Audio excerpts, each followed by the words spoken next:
la suite de la séquence sur les plans d'affaires de cession de PME. Aujourd'hui, les 9 erreurs classiques d'un plan d'affaires d'une transmission d'entreprise. On peut les regrouper en 3 catégories principales. Les erreurs sur les ventes et le chiffre d'affaires, les erreurs sur les coûts et les investissements, et les manques de scénarios alternatifs. Première catégorie, les erreurs sur les ventes et le chiffre d'affaires. Première erreur, l'acquisition de nouveaux clients est très mal expliquée. Quel que soit le contexte du plan d'affaires, une activité à développer, reprise d'un existant ou véritable nouvelle activité, ce qui compte avant tout est la démonstration de la façon dont votre entreprise va être capable d'acquérir de nouveaux clients. S'agit-il d'une extension des ventes à partir de clients existants? Ou bien faut-il démarcher de nouveaux clients, inconnus de vous jusqu'alors? Si oui, quelles vont être les hypothèses faites sur votre capacité à les identifier, les cibler, les convaincre et les faire passer à l'acte d'achat? Il ne faut surtout pas être trop rapide sur ce point, en prétextant que c'est une tendance du marché et que le potentiel des clients est quasiment infini, et parce que vous n'allez prendre que 1 ou 2% du marché. C'est un raisonnement dangereux. Le vrai problème est de démontrer qu'est-ce qui va faire qu'un client va venir chez vous, alors qu'il existe d'autres offres, ou que, même s'il n'y a pas d'offre véritablement comparable, il va décider de consacrer un budget nouveau à cette offre. Deuxième erreur, la croissance du chiffre d'affaires n'est pas en rapport avec les moyens commerciaux engagés. Dans le meilleur des cas, vous avez déjà fait des tests sur la pertinence de votre offre, et les quelques premiers clients ont été séduits. Et combien d'énergie avez-vous dépensé pour y arriver? Entre réussir à convaincre quelques nouveaux clients et systématiser l'approche efficace d'un nouveau marché, l'effet d'apprentissage est toujours plus long et plus coûteux que prévu. Le taux de transformation entre le nombre de contacts et le nombre de clients acquis n'est jamais une constante. Le démarrage est long, erratique, et il est toujours faux de considérer que ce taux de transformation est une constante dans le temps, ou qu'il peut s'appliquer à un autre marché géographique. Troisième erreur, le taux de rétention des nouveaux clients est surestimé. À supposer que votre acquisition de nouveaux clients est raisonnable, le taux de fidélisation, lui, est souvent excessif. Cette réaction est normale, puisque si vous avez convaincu votre client de la pertinence de votre offre, vous n'imaginez pas qu'il puisse changer d'avis par la suite. Or, c'est faux.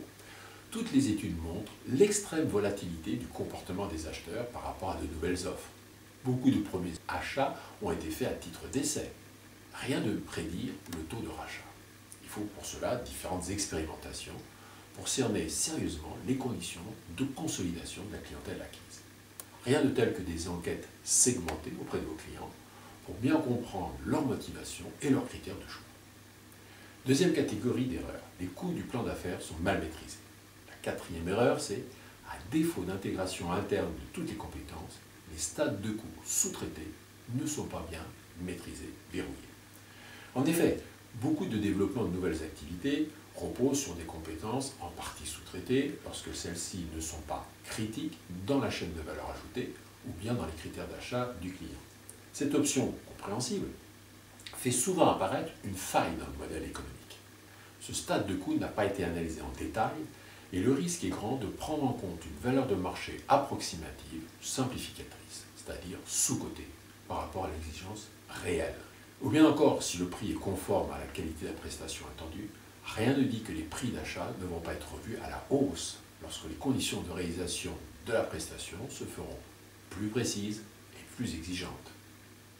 Il faut donc obtenir des engagements fermes de la part des sous-traitants, fournisseurs, sur une période minimale pour au moins assurer la formation d'un résultat positif ou le moins négatif possible pendant la première phase de démarrage de votre activité. Cinquième erreur, les investissements humains sont sous-dimensionnés. Beaucoup de nouvelles activités reposent sur une innovation technologique, permettant de répondre à un besoin non ou mal résolu jusqu'à présent. Donc, dans ces plans d'affaires, l'accent est toujours mis sur les investissements techniques.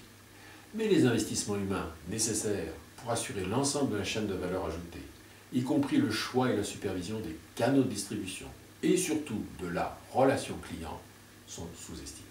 Or, vous venez de le voir, pour fidéliser une clientèle sur une offre encore jeune, dont le positionnement a besoin de se stabiliser, il ne faut pas mésestimer les efforts d'analyse du marché, de la concurrence et du comportement de vos clients, surtout récemment acquis.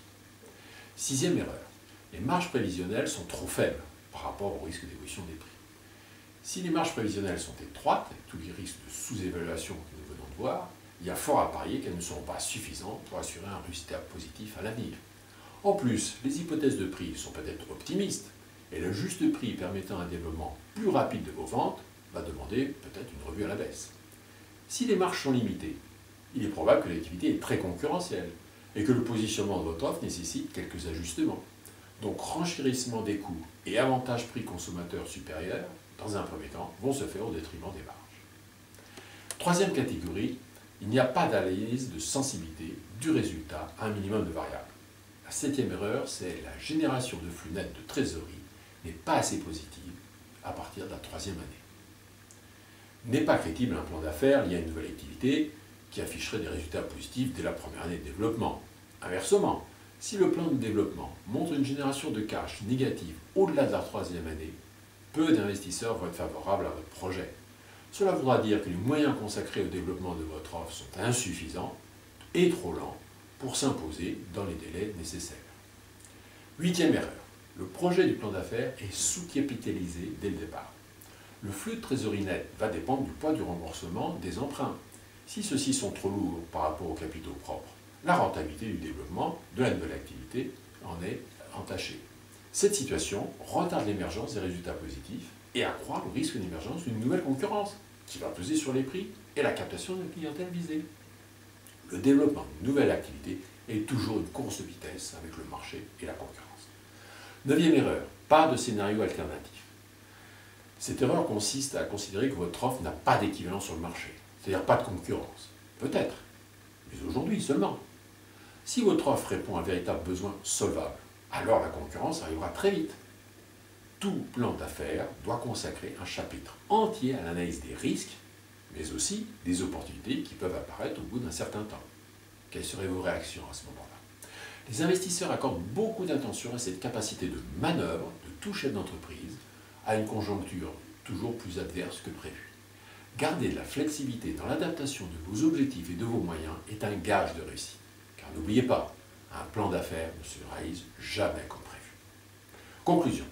Un plan d'affaires doit être ambitieux, mais rester prudent et surtout très souple vis-à-vis de l'incertitude de l'avenir.